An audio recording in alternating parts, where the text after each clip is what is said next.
দিয়াল চশমা ইমোশন দিয়াল চশমা টাকা পুরাটাই নাটক, পুরাটাই ওর নাটক। আমার কাছে নাটক মনে হইতেছে না, এত ইমোশন নাটকের ভিতরে তাহনের কথা না। Full HD, full HD. এতিম একটা মাইয়া, মাইয়াটা যদি এতিম না হইতো তাহলে অতলা কারো আমার লাগতো না রে। কেডা এতিমে? বাসি তোর কারণ মাইয়া বাসির কথা কইতেছি। বাসি এতিম? আপনার তাই কইছে? হ্যাঁ কইছে রে বাবা, কইছে দেখে তো কইলার ভিতর খারাপ লাগতেছে, কষ্ট লাগতেছে। এতিম একটা মায়ের লগে এরম মেজাজ করলাম আমি, এটা উচিত হয় না রে বাজান। ভাই বোন 6টা, মা 2টা, বাপ একটা, এইটুকু শুনছি। কার কথা কস? আপনি যার কথা কইতেছেন বাসি।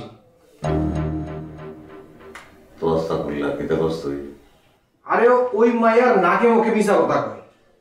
আপা এই জীবনে এই ভুল আর কোনোদিন হইব না। আপা আমার বাড়িতে পাঠাই দিয়ে না আপা, প্লিজ আপা। বাসি দেখো, তোমার এই মিথ্যা স্বভাবের জন্য আমি কিন্তু তোমাকে বারবার সতর্ক করেছি। তুমি সব সময় কসম কেটে ভালো হওয়ার ভান করেছো, কিন্তু তোমার স্বভাব তো ঠিক করনি।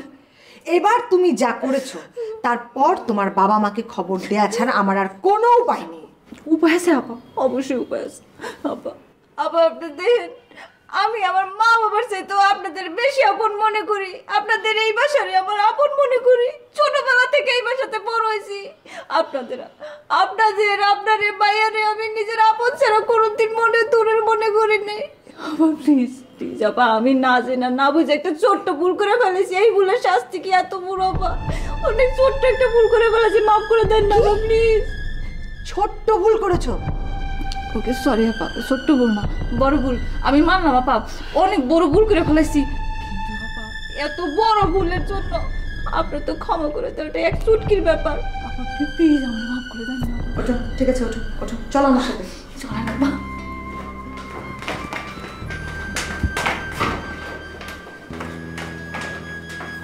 আসো আসো, বলো।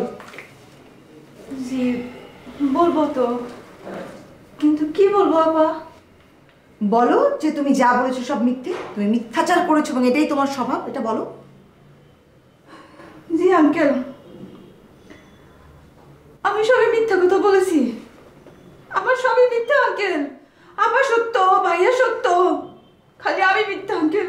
আমার সব মিথ্যা। গরিব ভাইয়া জন্ম নিয়েছি তুই নাই, গরিবের ছেলে বড় ছেলে আঙ্কেল। আমার আর কোনো কিছু কর নাই। আমি আসলে সব মিথ্যা কথা বলছি আঙ্কেল।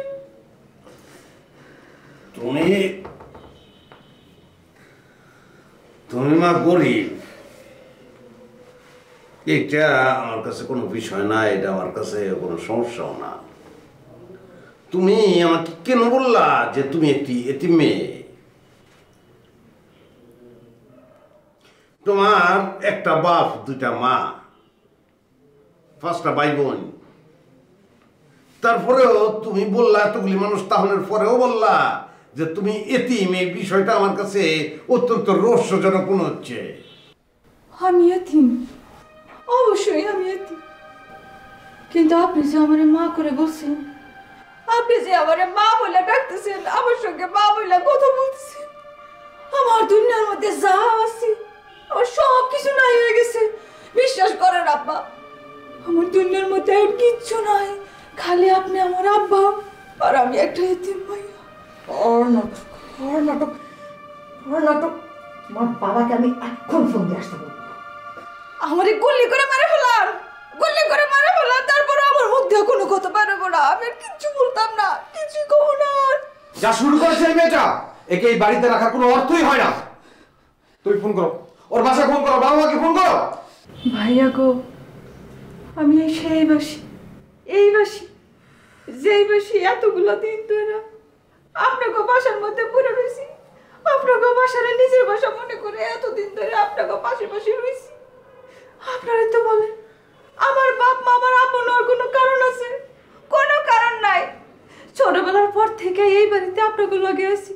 এই যে আপা, এই যে ভাইয়া, এই যে আপা, আপনারাই তো আমার বাপ মা ভাই বোন। তাহলে বলেন আমার কি অন্য কেউ আপন আছে? সেই আপনারাই যখন আমার বাইরের মানুষ মনে করা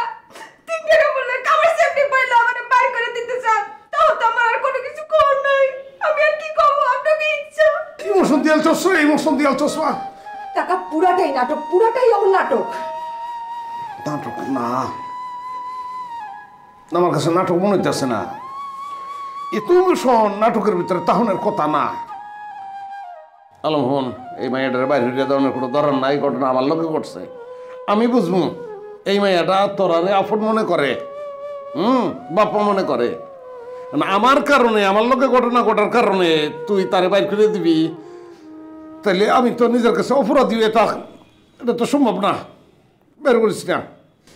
আপা আপনার পাড়াছে একটা সামান। আপনি আমার নিজের আমার মতো করে কথাটা বলছেন। আমার এই জীবনের কোনো কিছু পাওয়ার নাই। আমি আমার জীবনে সব পাই গেছি আব্বা, আমি আমার জীবনে সব পাই গেছি, আমি সব পাই গেছি আব্বা।